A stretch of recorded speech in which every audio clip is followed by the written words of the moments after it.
Qu'est-ce que la 3-MMC, cette drogue de synthèse de plus en plus consommée? Merci d'avoir posé la question. En France, en 2022, la consommation cumulée des deux drogues de synthèse les plus répandues, la cocaïne et la MDMA, représente 1 million d'usagers. Ces usagers consomment ces drogues au moins une fois par an. Mais depuis le début des années 2010, une nouvelle drogue de synthèse a fait son apparition, la 3-MMC. D'abord présente surtout dans les milieux festifs, son usage commence seulement à se généraliser et à inquiéter les professionnels de santé, d'après un communiqué de l'Observatoire européen des drogues et toxicomanies, publié le 18 mars 2022.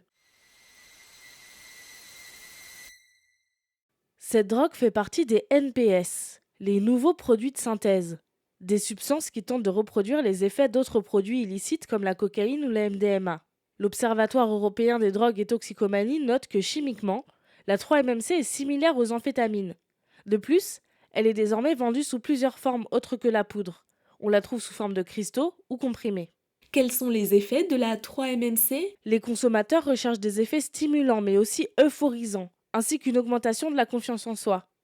En soi, ce sont des effets similaires à un mélange de cocaïne, d'amphétamine et de MDMA. Ils apparaissent rapidement après la prise et durent environ 2 heures.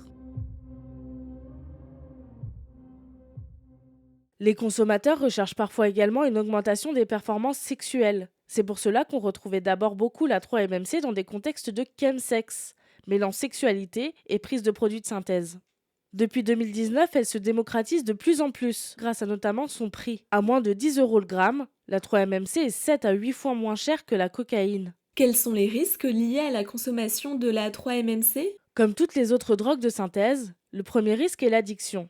Drogue Info Service souligne que les effets très puissants suivis de l'anxiété qui survient à la redescente peuvent provoquer des envies très fortes de consommer.